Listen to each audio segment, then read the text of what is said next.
Oke, di sini saya akan melanjutkan tentang pertemuan materi sebelumnya. Baiklah, di sini saya akan membahas tentang surveillance PTM dan stepwise untuk penanggulangan PTM. Nah, di sini surveillance penyakit kronik atau PTM, penyakit tidak menular. Nah, perlukah surveillance PTM? Nah, di sini kita akan membahas tentang perlukah untuk menganalisis surveillance penyakit kronik, kemudian ada mengapa, terus kemudian ada data-data PTM, ruang lingkup PTM, kemudian sumber data PTM, kemudian ada stepwise-nya. Selanjutnya, di sini ada gambar yang menjelaskan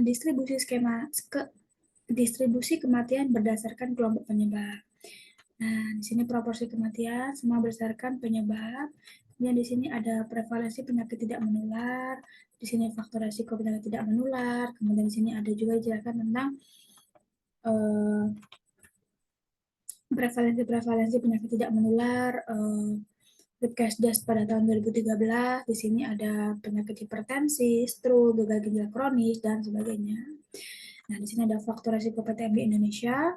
Di sini ada obesitas, kemudian merokok, dan lain sebagainya. Nah, di sini dijelaskan tentang prevalensi kanker, kemudian di sini ada prevalensi stroke, kemudian ada penyakit ginjal kronis, diabetes mellitus, DM, kemudian ada prevalensi penyakit jantung, nah, di sini ada hipertensi, kemudian ada prevalensi hipertensi berdasarkan diagnosis dokter pada penduduk umur lebih dari 18 tahun, kemudian di sini ada hipertensi juga, di sini ada prevalensi berdasarkan hasil pengukuran pada penduduk umur lebih dari 18 tahun. Kemudian di sini ada prevalensi hipertensi berdasarkan hasil pengukuran pada penduduk umur lebih dari 18 tahun. Di sini juga ada gambar diagram batang dan diagram lingkaran. Di sini jelaskan bahwa proporsi kepatuhan minum obat anti hipertensi di sini tertera.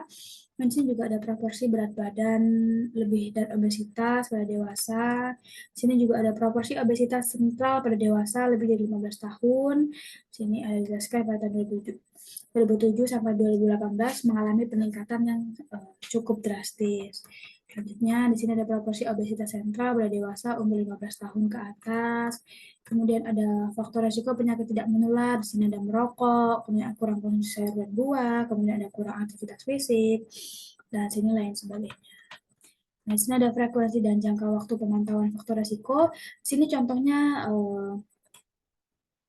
pada kolesterol darah total, sini pada orang sehat ini mengalami 5 tahun sekali, dan untuk orang yang beresiko di sini mengalami 6 bulan sekali, dan pada orang si penderita itu mengalami 3 bulan sekali. Nah, sini dijelaskan perubahan pola makannya dari yang sayur murni seperti rebusan menjadi burger dengan banyak minyak campuran dan mengalami beberapa peningkatan ya yang kurang baik gitu. Kemudian ada minum-minuman tradisional, sekarang sudah banyak minuman-minuman yang tercampur gula yang melebihi batas, kemudian ada gorengan yang adanya minyak yang berlebihan juga tidak baik untuk dikonsumsi. Dan yang mengalami obesitas seperti ini, contohnya pada kelebihan lingkar perut, kemudian kelebihan berat badan, kemudian perubahan gaya hidup dari gaya hidup yang seperti sebelum mengenal seperti ini, gaya hidup terlebih dahulu ini lebih baik dan banyak kurang mengalami penyakit seperti konsumsi rokok, kemudian ada injury, kemudian ada kebijakan apa pada penyakit kronik atau penyakit tidak menular. Nah, di sini dijelaskan pada dasar hukum atau pedoman. Yang pertama di sini instruksi Presiden nomor 1 tahun 2017 di sini tentang gerakan masyarakat hidup sehat. Nah, di sini ada juga tentang buku pintar kader, buku monitoring faktor resiko PTM, dan lain sebagainya. Selanjutnya, di Sini pentingnya pengendalian PTM. Yang pertama adalah dalam menurunkan kasus PTM melalui pengendalian faktor risiko PTM di masyarakat, maka diperlukan upaya dan pemahaman yang sama terhadap pembagian peran dan dukungan manajemen program pengendalian PTM. Nah, kemudian pentingnya pengendalian PTM. Sini yaitu perencanaan, pengawasan, dan evaluasi program pengendalian PTM memerlukan dukungan data dan informasi yang valid bersumber dari surveillance. Selanjutnya, surveillance PTM sendiri di sini menyusun pedoman surveillance PTM dan sistem surveillance ini berbasis web. Nah, untuk surveillance PTM di sini, petunjuk teknis surveillance PTM menjadi panduan petugas pos bindu dan petugas kesehatan dalam pelaksanaan surveillance PTM. Nah, di sini jelaskan, jika demikian, apa sih surveillance itu? Yaitu penyakit tidak menular atau penyakit kronis. Nah, surveillance atau PPTM, pengendalian penyakit tidak menular, sini menurut Permenkes pada tahun 2014 tentang penyelenggaraan surveillance kesehatan, di mana surveillance faktor risiko ini adalah kegiatan pengamatan yang sistematis dan terus-menerus terhadap data dan informasi tentang kondisi yang mempengaruhi atau kontribusi terhadap terjadinya penyakit atau masalah kesehatan. Nah, untuk ruang lingkupnya di sini, yang pertama ada surveillance faktor risiko berbasis masyarakat, dan yang kedua di sini ada surveillance penyakit dan kematian berbasis puskesmas dan rumah sakit, dan yang ketiga di sini surveillance berbasis laboratorium. Nah, di sini ada surveillance berbasis masyarakat, di mana yang pertama ini surveillance epidemiologi penyakit tidak menular atau biasa disebut PTM, di mana berbasis masyarakat ini kegiatan analisis secara terus-menerus dan sistematis terhadap PTM dan faktor risiko dengan berbasis data faktor risiko penyakit tidak menular atau FRPTE. Nah, untuk sumber datanya ini yang berbasis masyarakat, ini yang pertama ada survei. Sini antara lain itu bisa terjadi pada Riskesdas, SDKI, SKRT, Sursasenas, dan sebagainya. Yang kedua ada hasil wawancara dan pengukuran FR atau faktor risiko PTM di masyarakat melalui deteksi dini. Yang ketiga ada hasil wawancara dan pengukuran FR PTM di puskesmas. Nah, untuk sasaran berbasis masyarakatnya di sini, yang pertama yaitu sasaran surveillance faktor risiko PTM berbasis masyarakat adalah kelompok masyarakat yang memiliki faktor risiko bersama yang berpotensi menimbulkan penyakit tidak menular. Nah, yang dimaksud faktor risiko yang dimaksud ini yaitu merokok, minum beralkohol, kegemukan, dan sebagainya.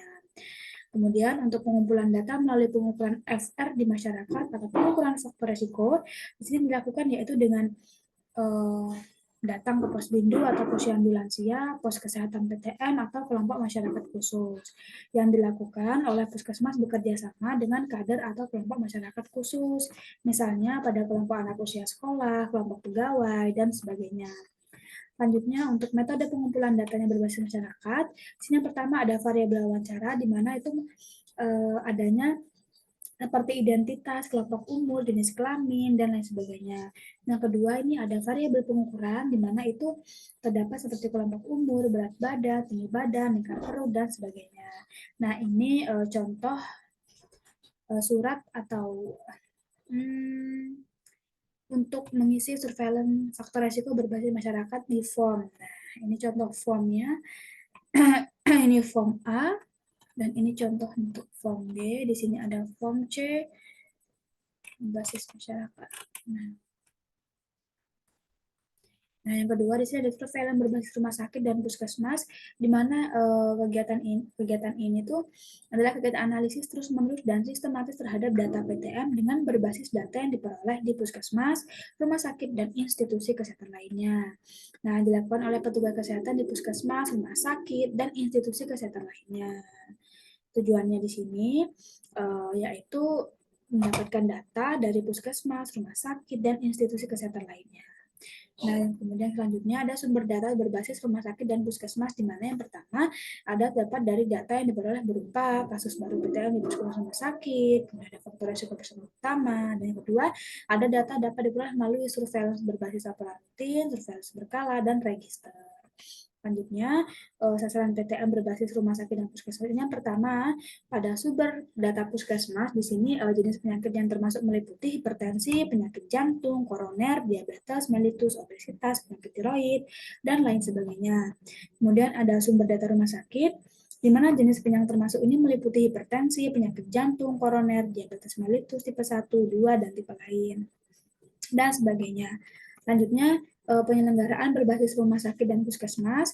Yang pertama ini penyelenggaraan staf etik PTM di puskesmas ini meliputi yang pertama ada pengumpulan data, yang kedua ada pengolahan dan analisis data, yang ketiga ini ada informasi tersebut disebutkan menurut orang, umur atau seks, yang kedua waktu, yang ketiga ada tempat. Selanjutnya, penyelenggaraan berbasis rumah sakit dan puskesmas, di mana yang pertama ini adalah pelaporan, di mana petugas ini membuat laporan menggunakan formulir pelaporan PTM. Kemudian tindak lanjutnya disesuaikan dengan besaran masalah hasil analisis dan didiseminasikan kepada lintas program. Nah, yang ketiga di sini ada surveillance berbasis laboratorium, di mana kegiatan analisis terus-menerus dengan sistem terhadap PTM dan FR dengan berbasis data yang diperoleh dari hasil pemeriksaan di laboratorium, di mana penyelenggaraan dilakukan ini oleh petugas laboratorium di laboratorium pemerintah maupun swasta. Lanjutnya, untuk sumber data berbasis laboratorium ini, jenis data yang dikumpulkan di sini yaitu yang pertama ada hasil pemeriksaan kimia darah yang meliputi seperti pemeriksaan gula darah sewaktu, gula darah puasa, gula darah 2 jam postprandial, dan sebagainya. Ini ada hasil pemeriksaan urin, pemeriksaan protein, pemeriksaan hasil patologi anatomi, dan sebagainya. Selanjutnya ada penyelenggaraan berbasis laboratorium. Yang pertama ada pengumpulan data, yang kedua ada pengolahan dan analisis data, yang ketiga ada pelaporan terkait tentang laboratorium membuat laporan ini menggunakan formulir pelaporan PTM. Selanjutnya ada tindak lanjut. Nah, di sini ada contoh form di mana form surveillance berbasis laboratorium. Nah, di sini kemudian dari pembagian surveillance tersebut, maka dilakukan stepwise, di mana stepwise ini adalah untuk pengendalian penyakit tidak menular. Nah, WHO stepwise di sini untuk surveillance ini adalah metode sederhana yang terstandarisasi untuk mengumpulkan, menganalisis, dan menyebarluaskan data di negara-negara anggota WHO. Nah, WHO stepwise ini begini contoh atau tata cara untuk bukan tata cara, kemudian WHO step ini dengan cara buka step instrumen volume 31, oke baik step instrumen ketiga sampai ke step framework dokumen ketiga. Nah, kemudian untuk WHO step OS ini untuk surveillance ini adalah metode sederhana yang terstandarisasi untuk mengumpulkan, menganalisis, dan menyebarluaskan data di negara-negara anggota WHO dengan cara menggunakan pertanyaan dan protokol terstandarisasi yang sama. Kemudian WHO step ini adalah mempunyai beberapa step. Yang pertama itu ada step behaviors, yang kedua ada step physical measures, yang ketiga ada blood sample atau sampel darah. Yang bahas tentang kolesterol dan diabetes. Kemudian yang kedua ini ada physical measures, ini ada height, weight atau berat badan. Yang ke satu ini ada behaviors, ini alkohol, tentang mengkonsumsi alkohol dan sebagainya. Nah, di sini ada elemen dasar surveillance PTM. Yang pertama ada sumber data, yang kedua ada analisis dan interpretasi, yang ketiga ada diseminasi untuk program Kesmas dan institusi lain. Nah, untuk analisis data dan interpretasinya, sini ada analisis orang seperti jenis kelamin, umur, dan ras. Untuk tempat, di sini menggunakan peta atau map, lokal atau regional. Nah, untuk waktu, untuk memonitor perkembangan penyakit dan tren atau curve. Nah, untuk diseminasinya, sini adalah untuk membuat laporan, membuat tulisan dalam jurnal, kemudian yang ketiga ada presentasi. Nah, itulah presentasi kali ini membahas tentang surveillance PTM dan WU stepwise untuk penanggulangan PTM. Selanjutnya, saya akan membahas tentang program pengendalian PTM, di mana di sini menjelaskan tentang program pencegahan dan pengendalian PTM dan surveillance PTM, program pencegahan dan pengendalian PTM. Nah, di sini dijelaskan tentang pentahapan pembangunan RPJPN pada tahun 2005 sampai 2025. Nah, di sini dijelaskan pada tahun 2005 sampai tahun 2025 dari RPJM 1 sampai RPJM 4. Nah, untuk target SDGs-nya, sini target 3.4-nya yaitu pada tahun 2030, penurunan sepertiga kematian dini karena penyakit tidak menular atau PTM. Nah, untuk target globalnya di sini, yang pertamanya ada penurunan kematian dini akibat PTM 25% tahun 2025. Nah, di sini selanjutnya sampai di penurunan prevalensi gangguan pendengaran sebesar 90% pada tahun 2030. Nah, di sini gambar target global PTM. Nah, di sini 25% penurunan kematian akibat PTM hingga tahun 2025. Sini salah satunya yaitu adanya penurunan konsumsi alkohol 10%, penurunan kurang aktivitas fisik 10%, penurunan asupan garam 30%, dan lain sebagainya. Ini dijelaskan tentang warnanya. Untuk yang hijau ini faktor resiko, yang biru ini adalah sistem respon nasional, yang ke warna pink ini adalah target regional, yang ke oranye ini adalah target global. Nah, untuk background-nya di sini adalah tahun 2016 di sini, PTM ini penyumbang 71% kematian di dunia, 36 juta jiwa per tahun. Nah, di sini ada double burden of disease, di mana PM dan PTM.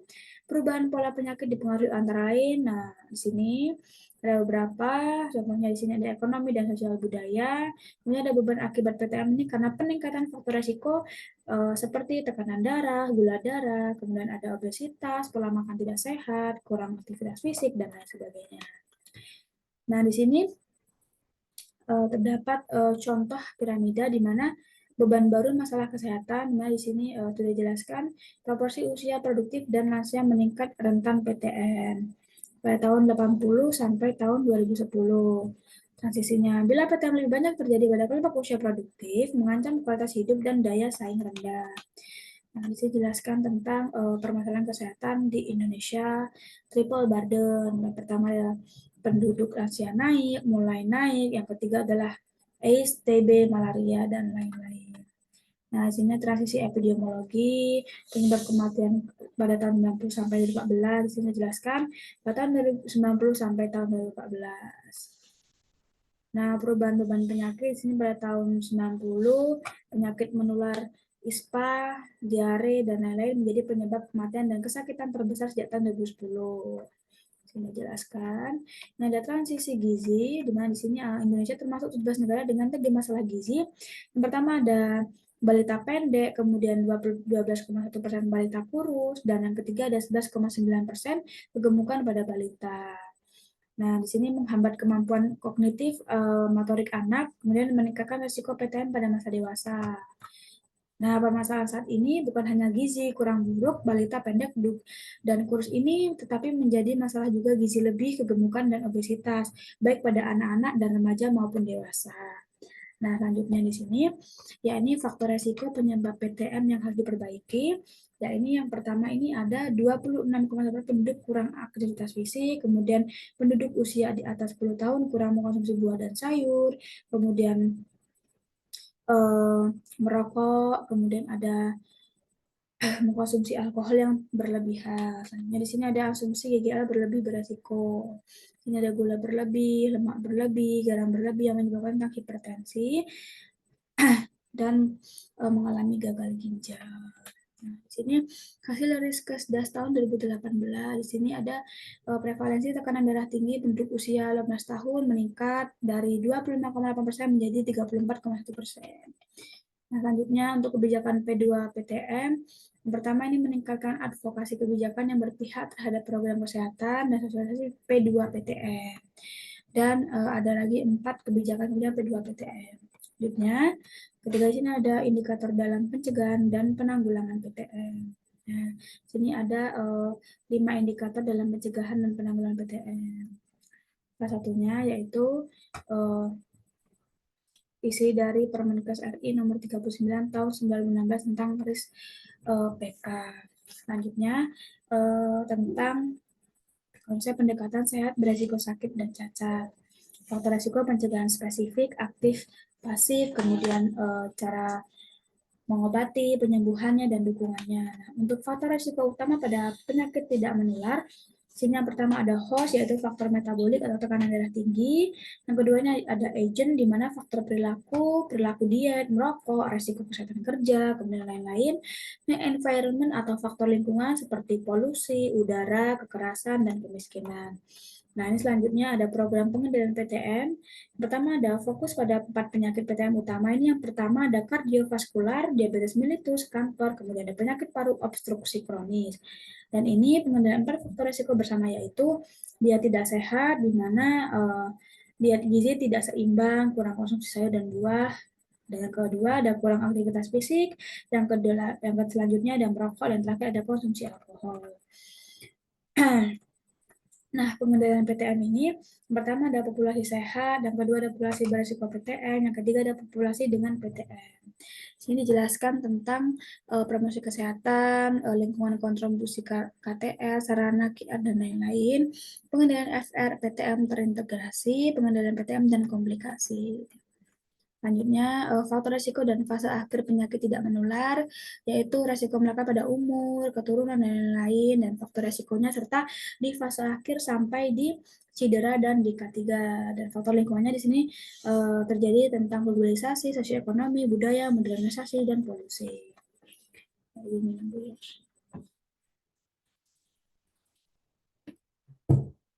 Selanjutnya, untuk manajemen terpadu program P2PTM, yang pertama ada program deteksi dini faktor resiko PTM di Pospindu, program Gerakan Nusantara, kemudian ada yang lain-lain lagi. Nah, untuk Pospindu sendiri di sini adalah deteksi dini faktor resiko PTM, merupakan upaya kesehatan berbasis masyarakat atau UKBM. Nah, kegiatannya ini meliputi kayak pengukuran tekanan darah, pengukuran gula darah, dan lain sebagainya. Selanjutnya, untuk pemberdayaan masyarakat di sini ada contohnya ya Posbindun PTM. Kegiatannya di sini dengan monitoring obesitas, hipertensi, dan lain-lain. Untuk konselingnya di sini ada dia, stop rokok, stres, dan lain-lain. Untuk Gentas, ini adalah gerakan yang melibatkan masyarakat dalam rangka pencegahan obesitas sebagai faktor risiko PTM. Nah, kegiatan ini meliputi pengukuran indeks massa tubuh, wawancara perilaku yang beresiko, kemudian ada edukasi perilaku gaya hidup sehat. Nah, untuk Pandu PTM, di sini adalah kegiatan penemuan dan penanganan kasus PTM dan manajemen faktor risiko PTM di FKTP secara terpadu. Dengan kegiatannya seperti perilaku merokok, obesitas, gula darah, kolesterol, dan sebagainya.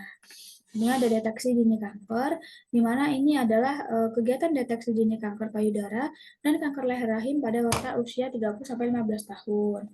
Kegiatannya ini seperti sadanis atau pemeriksaan payudara klinis, kedua ada pemeriksaan inspeksi visual asam asetat atau IVA. Nah, untuk kegiatan deteksi dini kanker ini yang pertama ada sadari, sadanis, IVA, pap smear, dan lain-lain. Nah, mari menuju masa muda sehat, hari tua nikmat tanpa PTM dengan perilaku cerdik. Nah, di sini dijelaskan tentang kepanjangan dari cerdik, di mana C ini adalah cek kondisi kesehatan Anda secara rutin, E ini adalah enyahkan asap rokok dan polusi udara lainnya, R adalah rajin aktivitas fisik dengan gerak olahraga dan seni, D diet yang sehat dengan kalori seimbang, I istirahat yang cukup dan utamakan keselamatan, dan yang K adalah kendalikan stres dan tindak kekerasan. Nah, untuk surveillance PTM di sini jelaskan bahwa survei ini adalah rangkaian kegiatan pengumpulan data, pengolahan, analisis interpretasi, dan penyebaran informasi pada pihak yang membutuhkan dalam waktu tertentu. Dan untuk surveillance di sini adalah rangkaian kegiatan pengumpulan data, pengolahan, analisis, interpretasi, dan penyebaran informasi pada pihak yang membutuhkan dalam secara terus-menerus untuk pengambilan keputusan. Nah, di sini adalah arti kamusnya ya. Survei ini adalah melihat, meminjau, dan memeriksa. Dan surveillance ini adalah pengamatan. Kemudian untuk tujuan surveillance di sini adalah ada 7. Salah satunya di sini ada memonitor tren PTM dan lain sebagainya. Selanjutnya, ada manfaat surveillance PTM, yaitu di tingkat puskesmas dan di tingkat kabupaten kota. Nah, untuk yang puskesmas di sini adalah dasar perencanaan agar lebih terarah dan terukur. Dan untuk di tingkat kabupaten kota, salah satunya adalah evaluasi berdasarkan evidence base. Nah, untuk surveillance PTM-nya, sini intervensi mengaruh pada survei atau surveillance-nya. Nah, untuk surveillance PTM-nya, di sini yang pertama ada surveillance faktor risiko PTM, nah yang kedua di sini ada surveillance PTM berbasis FKTP atau kasus dan registrasi, kemudian yang kedua ada surveillance VRPTM. Kegiatan ini adalah sistematis dan terus-menerus terhadap data dan informasi tentang kondisi yang mempengaruhi atau berkontribusi terhadap terjadinya penyakit atau masalah kesehatan. Selanjutnya, ada surveillance faktor resiko PTM, di mana sumber datanya ini meliputi seperti survei, seperti di Riskesdas, SKRT, dan lain-lain. Yang kedua ada Posbindu PTM, pemeriksaan IVA dan Sadanis, dan hasil wawancaranya pengukuran FRPTM di Puskesmas, dan terakhir adalah pemeriksaan laboratorium. Nah, surveillance faktor resiko PTM, kemudian dalam langkah kegiatannya ada pengumpulan data, ada pengolahan dan analisis data, yang ketiga ada interpretasi, yang keempat ada diseminasi, dan tindak lanjutnya.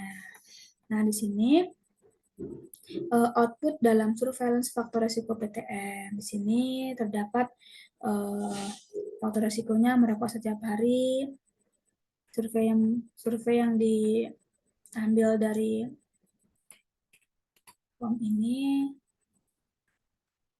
sudah jelas, PTM positif, positif.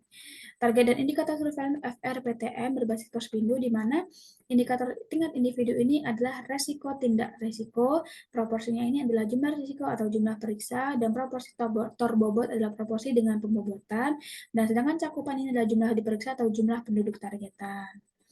Nah, untuk indikator tingkat individu, di sini ada faktor resiko dengan contoh tekanan darah, dengan sistol adalah 140 mmHg dan diastol ada lebih dari 90 mmHg. Nah, di sini indikator tingkat individu yang terdapat di beberapa faktor resiko. Nah, kedua di sini ada indikator proporsi, di mana jumlah hasil positif atau jumlah responden diperiksa. Sini cut off point-nya merah dan hijau, di mana pada faktor resiko merokok di sini mengalami lebih dari 30% dan di sini kurang dari lebih dari 30%. Indikator proporsi di sini masih juga dilanjutkan. Yang ketiga di sini ada indikator proporsi terbobot, di mana faktor resiko PTM tertentu yang telah diajus atau dibobot dengan jumlah penduduk berdasarkan umur dan jenis kelamin di suatu wilayah. Yang keempat, di sini ada indikator cakupan tingkat Pospindu, nah di sini juga dijelaskan tentang faktor resiko tentang merokok melebihi 10% dan lebih dari 10%. Yang keempat, ini ada cakupan tingkat Pospindu dengan selanjutnya tadi. Ini 4B indikator cakupan TK, PKM, Kabupaten, Kota, Provinsi, Nasional. Jelaskan tentang bagaimana faktor resiko dan cut off point yang didapatkan. Sini surveillance PTM berbasis FKTP, di mana adalah kegiatan pengamatan yang sistematis dan terus-menerus terhadap data dan informasi tentang penyakit tidak menular yang bersumber dari FKP untuk memperoleh dan memberikan informasi guna mengarahkan tindakan pencegahan dan pengendalian PTM secara efisien. Nah, di sini surveillance PTM berbasis FKTP. Nah, di sini ada dijelaskan tentang SIGDA generik, ID, data sosial, kemudian ada sistem surveillance PTM berbasis FKTP, diagnosis PTM suspek, diagnosis PTM ISIS-DX, dan lain sebagainya. Selanjutnya ada surveillance PTM berbasis FKTP, yaitu mencakup data individual, indikator, tindak lanjut, dan sebagainya. Nah, ini dijelaskan di data adalah surveillance PTM berbasis FKTP di jenis datanya. Sini ada jenis data sosial dengan rincian nama, NIK, tanggal lahir, dan lain-lain. Selanjutnya, untuk surveillance PTM berbasis FKTP, langkah yang pertama ini ada pengumpulan data. Yang kedua, ada pengolahan data dan analisis data dilakukan secara otomatis menggunakan aplikasi. Yang ketiga, ada investasi data, di mana petugas PTM ini puskesmas, petugas PTM di Dinkes Kabupaten Kota, Provinsi, dan Kementerian Kesehatan memberikan investasi hasil analisis berdasarkan situasi di suatu wilayah. Selanjutnya, diseminasi informasi, di mana hasil analisis dan investasinya itu dibuat dalam bentuk laporan dan atau presentasi. Selanjutnya, surveillance PTM berbasis FKTP atau indikator dan target, indikator proporsi, indikator rata kunjungan, dan indikator cakupan. Sini jelaskan tentang surveillance PTM berbasis FKTP, indikator dan target, di mana yang pertamanya ada cakupan layanan kasus, yaitu cakupan layanan kasus PTM, cakupan deteksi dini. Sini jelaskan di tabel tentang penyakit tidak menular hipertensi, yaitu cut off line, yaitu merah, hijau, penyakit jantung koroner, dan lain sebagainya. Nah, ini alur data yang pertama di sini, alurnya menjelaskan tentang sistem informasi surveillance PTM berbasis FKTP. Sistem informasi surveillance PTM berbasis FKTP di sini dijelaskan tentang FKTP, kemudian berlanjut di Dinkes Kabupaten Kota dan Dinkes Provinsi dan Kemenkes. Nah, untuk selanjutnya, formulir ini menjelaskan kasus PTM, sistem informasi surveillance PTM berbasis KTP. Kemudian terakhir di sini adalah integrasi dengan SIGDA generik, PICAR, dan CFR PTM dengan berbasis Pospindu. Baiklah, sekian pembahasan materi presentasi dari saya. Apabila kurang jelas atau banyak kurang dan salah dalam pembacaan kalimat, saya mohon maaf. Dan apabila ada yang kurang jelas, mohon dimaklumin. Terima kasih atas pengertiannya. Saya akhiri. Wassalamualaikum warahmatullahi wabarakatuh.